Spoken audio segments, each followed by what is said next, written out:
Ingat, ini hanyalah spoiler. Di film ini menceritakan So Hirano sebagai Rin, Hinako Sakurai sebagai Yu, Tina Tamashiro sebagai Koyomi, Hayato Isomura sebagai Keita. Adalah teman di sekolah menengah atas. Mereka berempat tinggal di apartemen yang sama. Rin dan Yu saling menyukai, namun mereka ragu untuk mengungkapkan perasaan mereka. Untuk menyembunyikan perasaan terhadap Yu, Rin sering menjahili Yu, menjahili dengan komentar-komentar yang sinis. Yu tidak tahu bahwa Rin menyukai dan dia tidak cukup percaya diri untuk mengatakan perasaannya kepada Rin. Dan suatu hari Kantare Ito sebagai Kazuma pun muncul dan membuat perubahan besar tentang kisah mereka.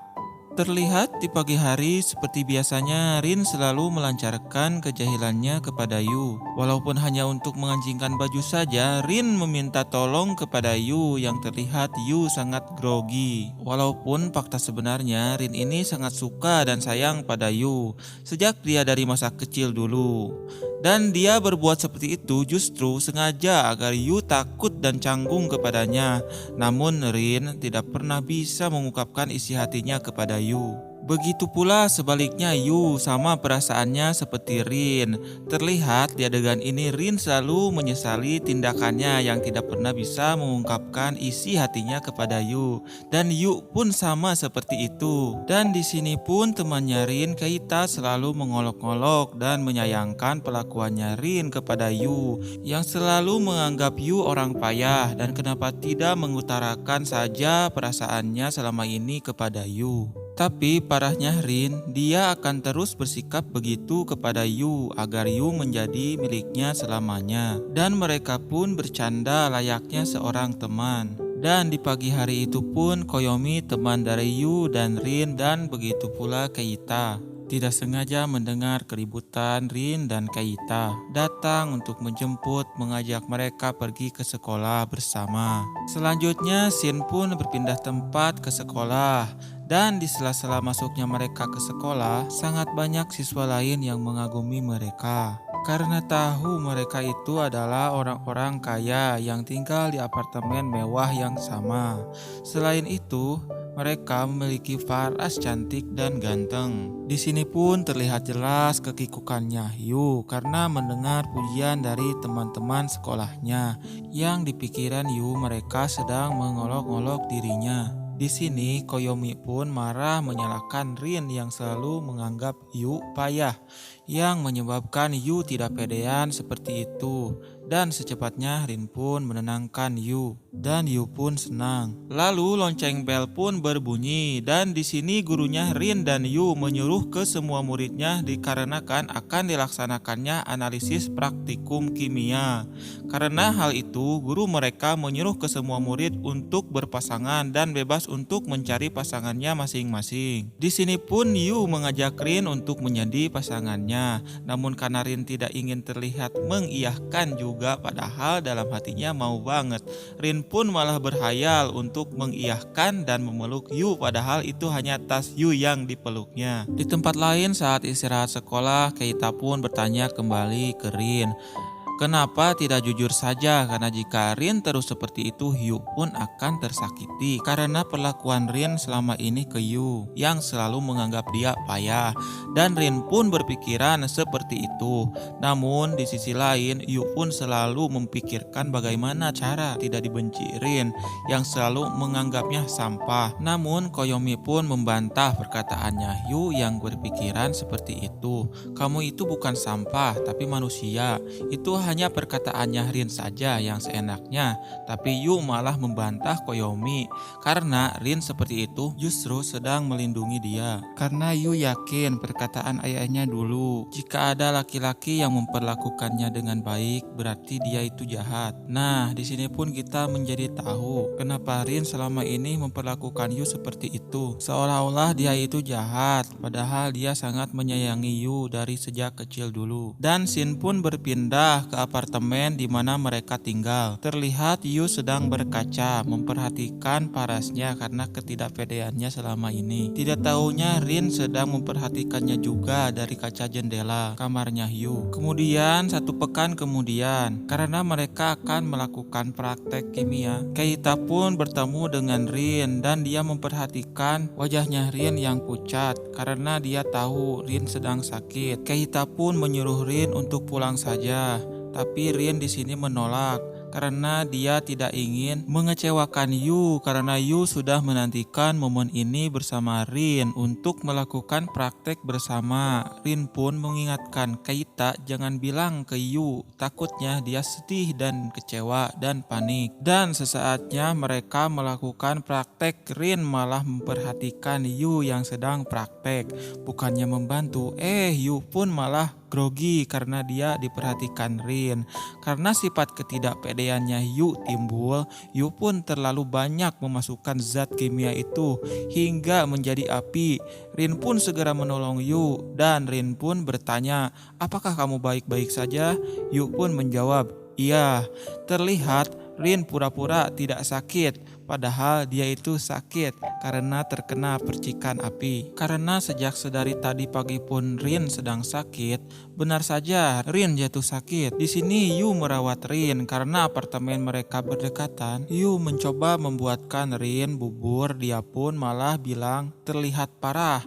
Namun kenyataannya bubur buatan Yu habis dilahap Rin. Anehnya Yu malah berterima kasih kepada Rin karena telah menghabiskan bubur buatannya. Namun di pagi harinya Yu sedang melakukan pindah sementara dari apartemen miliknya karena apartemen miliknya sedang direnovasi. Dan Yu pun malah bertemu Kazuma. Yu pun bertingkah seperti orang aneh karena jika dia melihat orang asing, dia selalu berpikiran dia itu orang aneh dan jahat. Walaupun Kazuma ini sebenarnya orang baik dan pintar, dan Kazuma pun tidak sungkan untuk membantu Yu yang sedang memindahkan barang-barang. Namun di sini Yu sedikit menolak. Mungkin dia takut orang asing untuk membantunya karena di pikiran Yu orang baik itu jahat. Namun sedikit memaksa, Kazuma pun tetap membantu Yu dan sepertinya pun Kazuma ini suka kepada Yu. Oke, kita pindah ke apartemen.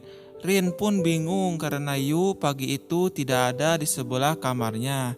Namun teman mereka Koyomi dan Keita tahu bahwa Yu pulang kampung untuk sementara waktu karena sedang perenovasian apartemennya Yu. Rin tidak tahu Yu tidak ada. Tanpa pikir panjang, Rin pun langsung menyusul Yu. Sesampainya dia di tempat Yu, dia kaget bukan kepalang yang mendapati Yu sedang bersama pria lain, sedang membantu Yu memindahkan barang. Melihat semua kejadian itu, Rin pun sangat kecewa kepada Yu. Padahal Yu tidak ada niat sedikit pun untuk menyakiti Rin. Sepertinya Rin sudah salah paham. Walaupun mereka tidak memiliki ikatan cinta, tapi di sini terlihat jelas Rin sangat cemburu sekali kepada Yu, dan sepertinya Yu pun memahami hal itu. Dan karena kejadian itu pula, Rin pun mungkin merasa ada yang salah pada dirinya karena mungkin kangen apa gimana. Rin pun mencoba menelpon Yu. Walaupun teleponnya pas diangkat Yu, dia pun langsung beralasan dan berkata, "Aku salah, niatku mau hubungi Keita." Malam pun tiba, Yu yang sedang melamun karena sedang memikirkan Rin, dikagetkan oleh kedatangan ibunya dan Kazuma. Oh iya, karena Kazuma pun adalah tetangganya Yu. Tidak tahunya Kazuma ini menggunakan cara licik agar bisa mendapatkan Yu yang menjadikan dirinya sebagai guru privat matematikanya Yu. Dan di sini terjadi lagi Rin yang sedang memperhatikan Yu dan Kazuma. Hari pun berganti. Rin pun menjadi bersikap dingin kepada Yu karena mungkin merasa kecewa kepada Yu. Dan Rin secara tidak sengaja bertemu dengan Kazuma yang akan menjemput Yu ke sekolahnya. Di sini pun Rin bersitegang dengan Kazuma yang pastinya penyebab Rin cemburu kepada Yu. Dan Yu pun benar pulang bersama Kazuma. Dan Yu pun bercerita kepada Kazuma kalau tidak ada mereka dia takut. Nah, di sini pun Rin tidak ingin kalah akal oleh Kazuma. Rin pun juga menjadi guru privat Yu. Di sela-sela bersih tegang Rin dan Kazuma pun tanpa mengetuk pintu, Mika adik Kazuma pun masuk ke dalam untuk memberikan ponsel Kazuma yang bunyi terus. Dengan polosnya anak 13 tahun, dia pun langsung berkenalan dengan Keita dan Rin, kecuali sama Koyomi. Dan di sini pun Mika sepertinya langsung suka kepada Rin. Keesokan harinya di sekolah, ada teman wanita sekolahnya yang suka kepada Rin dan berniat untuk menembak Rin. Dan Rin pun mendapatkan ide untuk menelpon Yu agar bertemu di tempat yang sama. Jadi temannya Rin yang akan menembak Rin hanya dijadikan pancingannya saja. Jadi Rin saat ditembak dia mengatakan sudah punya pacar. Orangnya adalah Yu. Yu pun kaget seolah-olah dia sedang mendengarkan Rin dan teman wanitanya. Padahal ini hanyalah cara Rin untuk mendapatkan Yu. Dan bodohnya Rin, bukannya dia menembak Yu, malah dia menjadikan Yu sebagai pacar settingannya saja, yang beralasan Rin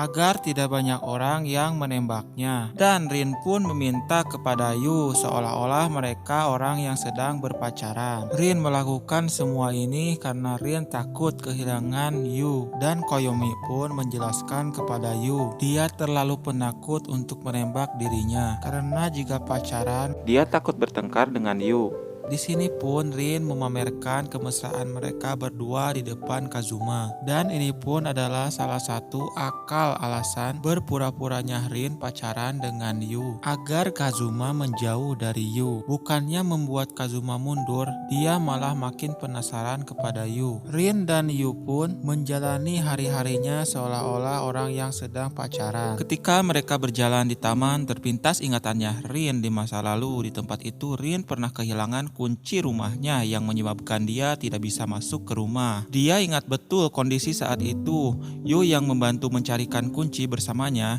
Yu pun sangat ingat sekali semua masa itu. Dan Yu lah yang menemukan kunci itu. Rin sampai saat ini masih menyimpan kunci kenang-kenangan yang ditemukan Yu. Di saat Rin dan Yu pulang dan mereka pun mengobrol sambil tiduran. Saat Rin berdiri, dia tidak sengaja menjatuhkan kotak kecil yang berisikan foto masa kecilnya bersama Yu. Di saat mereka bertamasya ke Desa Bintang karena di sana terdapat hujan meteor yang indah. Di sini diceritakan ayah dan ibu Rin tidak bisa datang karena pekerjaan. Yu menceritakan saat itu Rin pernah menyimpan barang berharganya di dekat batu berbentuk love. Namun sayangnya Rin pun malah lupa semua kejadian itu. Saat Rin berkata jika Yu bisa menemukan benda berharga milik Rin, berarti Yu tidaklah payah. Namun pada akhirnya Yu pun tetap tidak bisa menemukan benda berharga milik Rin. Dan disinilah cikal bakal Yu yang selalu menganggap dirinya payah sampai saat ini. Rin pun benar-benar tidak ingat kejadian itu. Yu menjadi sangat kecewa kepada Rin karena telah melupakan kenangan bersamanya saat itu. Wajah Yu pun langsung berubah dengan raut muka yang benar-benar kecewa bercampur sedih. Yu hanya ingin Rin yang dulu di masa kecilnya. Yu pun terus-terusan mengoceh kepada Rin karena Yu tidak percaya dia bisa melupakan hal ini. Dengan rasa tidak bersalah, egoisnya Rin pun malah marah kepada Yu saat itu dan berpikir bahwa Yu malah mencampakkan dia. Koyomi pun datang dan menenangkan Yu bahwa Rin lah yang salah, bukan dia. Kata Koyomi, Rin sajalah yang kekanak-kanakan. Yu pun menangis karena merasa bersalah kepada Rin. Padahal bukan dia yang salah, tetapi Rin. Setelah menenangkan Yu, Koyomi pun pulang dan dia pun tidak sengaja bertemu dengan Kazuma. Kazuma kepada Koyomi langsung menanyakan, apakah liburan nanti ada rencana? Koyomi pun menjawab, selalu ada rencana liburan. Biasanya Koyomi dan Yu selalu berlibur di Desa Bintang di salah satu kakeknya. Dan beruntungnya Kazuma yang ingin mendapatkan cintanya Yu, ternyata kakeknya Kazuma itu tinggal di sana. dan Kazuma meminta kepada Koyomi untuk berlibur bersama. Di saat keberangkatan ke sana ternyata Rin pun ikut bersama Keita dan Mika adiknya Kazuma ikut pula. Ternyata di sini Rin pun telah merencanakan sesuatu agar Yu cemburu kepadanya dan benar saja di sini terlihat Mika terus-terusan memegang tangan Rin karena dia berpikir Rin dan Yu sudah putus padahal mereka hanya pura-pura saja.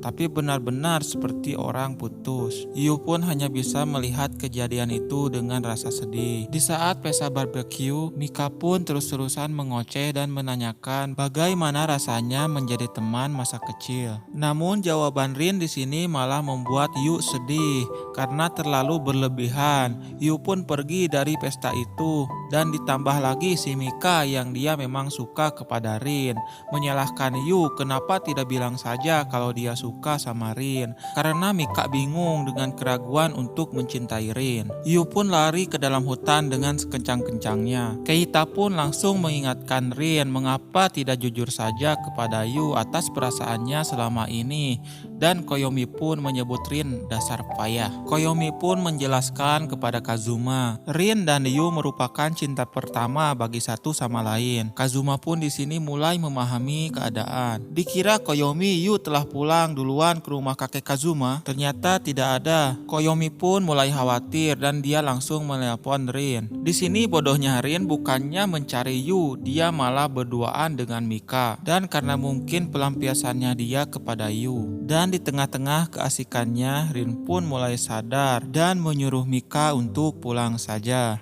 karena dia akan mencari Yu. Di sini Rin bilang kepada Mika, dia sengaja terlihat mesra bersamanya agar perasaan Yu yang terpancing dan cemburu kepadanya. Mendengar perkataan Rin bukannya membuat Mika kecewa, dia malah memaksa Rin meminta untuk menciumnya dan Rin pun hampir saja mencium Mika. Namun karena kaget, Yu pun datang dan melihat kejadian itu dengan rasa penuh kecewa dan emosi. Yu pun terjatuh tak berdaya karena tidak percaya dengan apa yang dia lihat. Rin pun langsung mencoba memberanikan diri meminta maaf ke Yu. Yu pun dengan penuh kekecewaan langsung berlari dan berteriak soal kode batu berbentuk cinta itu. Dan Rin pun baru pertama kalinya melihat kemarahan Yu seumur hidupnya seperti itu. Sehingga Rin pun mengingat semuanya. Tanpa pikir panjang, Rin pun langsung berlari mengejar Yu yang penuh rasa kekecewaan terhadapnya. Dan sepertinya Mika pun menyesali apa yang telah dia lakukan kepada Yu dan Rin. Rin hanya bisa menyesali semuanya. Dan sesaatnya Rin sedang mencari Yu, dia tidak sengaja menemukan batu berbentuk cinta itu. Dan beruntungnya Rin pada saat itu, Yu pun muncul dari bawah bukit. Rin langsung berlari ke arah Yu dan menyuruh Yu untuk melihat atas apa yang dia temukan saat itu. Rin pun sangat merasa senang karena yang Yu selama ini cari telah ditemukannya. Rin pun langsung menggali dan mencari barang yang dikuburnya saat itu selama ini. Dan pada akhirnya barang itu pun ketemu. Rin pun langsung membukanya.